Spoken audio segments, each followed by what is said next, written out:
이재명 대표 기록을 보니까 그 기록을 대법관들이 다 안 읽나 봐? 이런 어떤 의심이 생겼어요. 그래서 알고 보니까 이 대법관 한 명이 감당하는 재판의 수가 1년에 수천 건 되기 때문에 그냥 넘어간다. 이런 의심이 생긴 거예요. 그래서 우리 국민의 사법적 권한을 보호받을 권한을 좀 더 하기 위해서는 대법관 수가 부족하구나. 사실 이 논의는 오래전부터 있어왔던 겁니다. 근데 이번에 그걸 알게 됐어요. 그래서 국민의힘뿐만 아니라 국민들 많은 불신이 있으니까 선거 기간 내에 당시 이재명 후보가 이거는 없던 일로 해. 그래서 철회되어진 거거든요. 네. 그렇다면은 이런 대법관 정헌법 이런 것들이 이제 새로운 세상에서는 여야 간의 협치를 중시해서 논의를 해줘야지.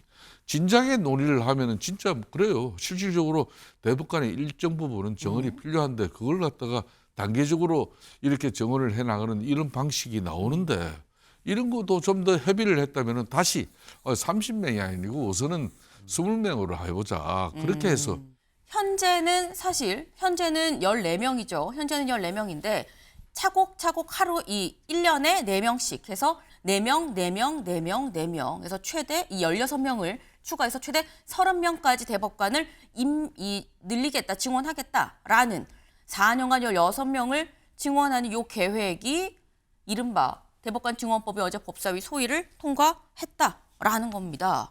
국민의힘은 당연히 또 반발했겠죠. 그 모습 잠깐 같이 보실까요?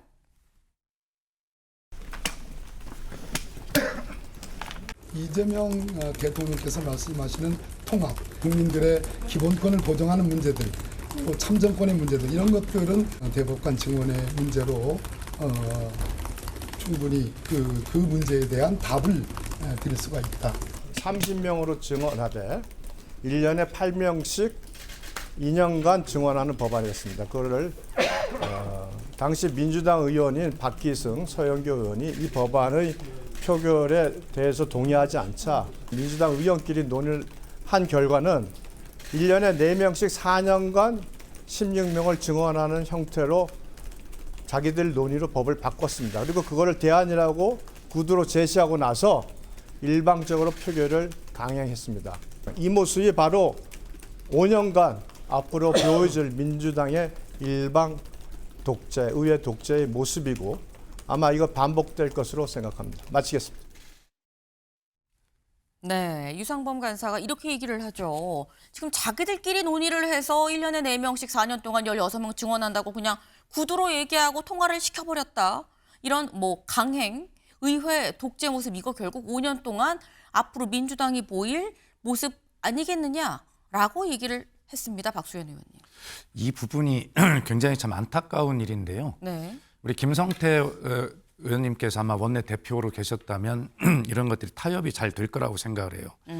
우리 국민 여러분께서 지금 분명히 아셔야 될 겁니다. 우선 그 대법관과 관련된 법안들이 몇 개 나왔지만 나머지는 철회되고 요 30명 증언안만 남아 있는 거잖아요. 네. 근데 이 대법관을 왜 증언해야 되는가 하는 문제에 대해서 이제 국민의힘의 주장은 그 이재명 대통령 관련된 재판이 임기 중에 진행이 돼서 대법원으로 갈 때 이런 것들을 방탄하기 위해서 민주당이 늘리려고 하는 거 아니야? 진보 대법관을 늘리려고 물타기 하는 거 아니야라는 게 국민의힘의 지금 주장인 그런 거죠. 주장을 하시고 국민들께서도 그렇게 의심하고 계시는 국민이 많이 계시죠. 네. 자, 그것도 인정하겠습니다. 그러나 왜 이걸 증언해야 되는가라고 하는 문제에 대해서는 요번에 이제 그 파기환송이라고 하는 대법원의 판결 과정을 보면서 국민이 이걸 느꼈어요. 국민은 저도 그렇고 대법원은 굉장히 신성하고 아주 믿음직하고 이런 신뢰가 있는 영역이었는데 이재명 대표 기록을 보니까 그 기록을 대법관들이 다 안 읽나 봐?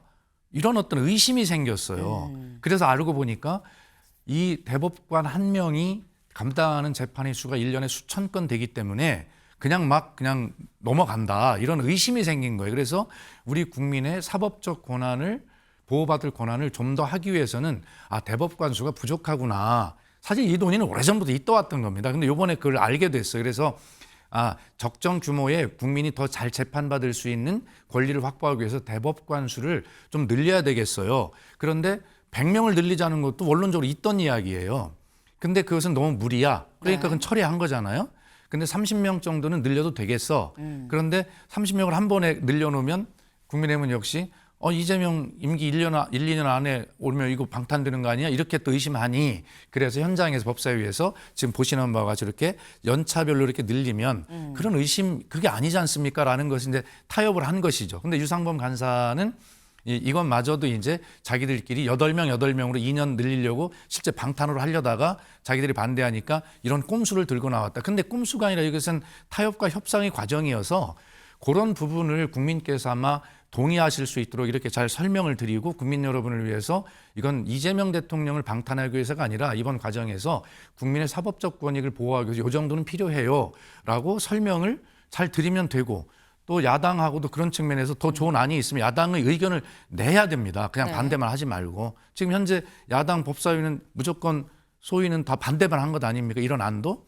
그래서 야당이 그럼 안은 뭐냐? 이것에 대해서 제시를 하고 그걸 가지고 논의를 해야 되는데 하여튼 이런 일들이 유상범 간사 말대로 반복이 되지 않도록 여당도 야당에 더 설명하고 얼마나 좋은 뜻입니까?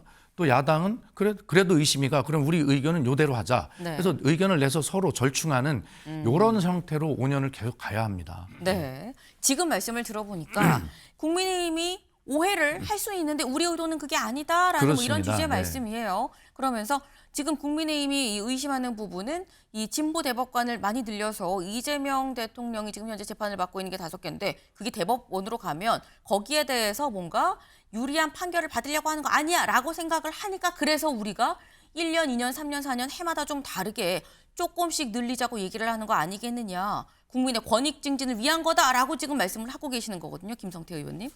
옆에 계신 이제 박소연 의원님 같은 분은 이제 네. 민주당 내에서도 대단히 합리적이고 때로는 균형적이면서 또 이분은 뭐 특히 여야 관계에 있어서 잘 싸우지 않는 사람이에요.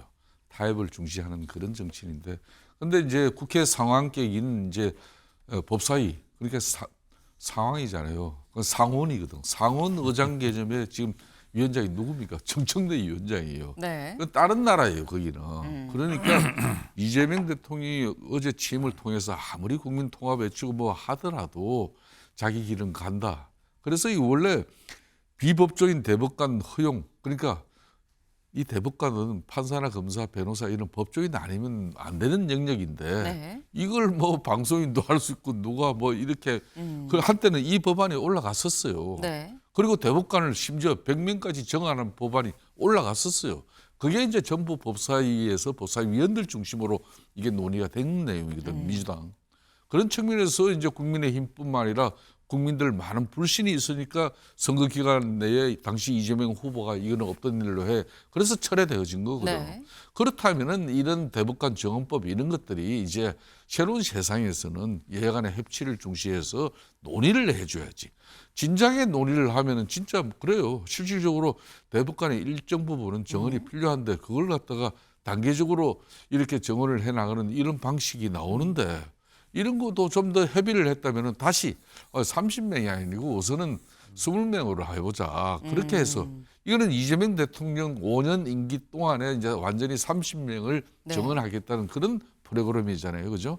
그런 측면이고 오늘도 이제 그런 겁니다. 오늘도 이제 뭐 특검 그러니까 세계 특검, 내란, 뭐 김건희, 최상무 이런 특검 단독 처리하고 여전히 또 쟁점되는 그런 법안들을 오늘 다 처리하겠다는 건데 그래서 이게 뭐 이재명 대통령 취임한 지 이틀 만에 또 국회는 국회대로 이거 뭐 여대 야소 전국에서 그대로 민주당이 기존의 방식을 그대로 간다면은 이거는 변화된 게 아니죠. 그런 측면에서는 민주당도 좀 변화를 해주기를 저는 바랍니다. 저는. 네. 지금 말씀은 아무리 그렇다고 해도 취임하자마자 이렇게 지금 한다는 건 취임하고서 통합을 얘기했고 그랬으면 같이 협치를 통해서 좀 논의를 하고 하면 좋겠는데 취임하자마자 바로 이렇게 소위에서 통과를 하는 거 이거는 또 맞느냐라는 취지의 말씀을 하셨어요. 사실 이게 박수현 의원님. 예. 사법부 입장에선 타이밍도 상당히 좀 중요하게 보지 않겠나라는 생각을 좀 해봅니다. 일단 법사위 소위는 통과했는데 당장 본회의에 지금 뭐 본회의에 올라간 건 아니에요. 근데 지금 논의가 되고 있는 게 또 이재명 대통령 재판이 좀 걸려 있는 부분이 분명히 있기 때문에 사법부에선 민주당에서 지금 카드 있어라고 흔드는 건가라고 생각할 여지가 있는 거 아니냐라는 거죠. 이게 사실은 자업자득인 측면이 있고요. 국민에게는 굉장히 좋은 기회가 될 거라고 생각해요. 자업자득은 그 이재명 대통령 재판을 하면서 파기환송이 이루어지는 과정에서 그 6만 페이지나 되는 기록을 도저히 읽을 수가 없는 상황을 국민이 알게 되셨다고 제가 말씀드렸잖아요. 네. 그래서 대법원이나 이런 제도를 바꿔야 되겠어라고 하는 필요성을 이제 국민께서 서서히 알아가실 겁니다. 그런 어떤 과정을 좀 숙성을 시키면서 여야 간에 서로 합의를 해보자는 게 김성태 대표님 말씀이신데 저도 적극 100% 동의합니다. 그리고 이제 말씀의 취지를 받아서 더 설명을 드리면 그래서 이제 그런 것들을 살려나가기 위해서 대표님께 약간의 오해가 계신 것 같은데 오늘 본회의에서 상정할 것으로 알려졌던 그 이재명 대통령 방탄법이라고 알려진 공직선거법, 네. 그다음에 형사소송법, 그리고 이런 것들을 오늘 상정하지 않겠다고 이미 이야기를 했어요. 네. 그래서 속도 조절에 들어갔고 그래서 그러나 이 특검 세 가지 특검은 분명하게 국민께서 내란 종식을 공약으로 건 이재명 대통령을 당선시켰기 때문에 이 문제는 공약을 실천하는 차원이고 이 내란을 정리하는 차원에서 반드시 해야 될 문제고요. 그다음에 그것을 아마 말씀 들어보면 국민의힘이 여전히 동의를 안 할 것 같이 말씀하셨고요. 단독 처리할 거라고 말씀하셨는데 그렇게 되지 않으리라고 생각합니다. 국민의힘도 네. 선거 결과를 받아들이는 입장에서 그리고 국민의힘 스스로를 위해서도 이 문제는 빨리 정리를 하는 게 좋습니다. 그래서 오늘 그 특검 3법 네. 이것은 통과를 시키고 지금 논란이 되고 이재명 방탄법이라고 의심하고 있는 그런 법들은 일단 본회의에서 처리를 하지 않는 것으로 가닥이 잡혀 있습니다. 네.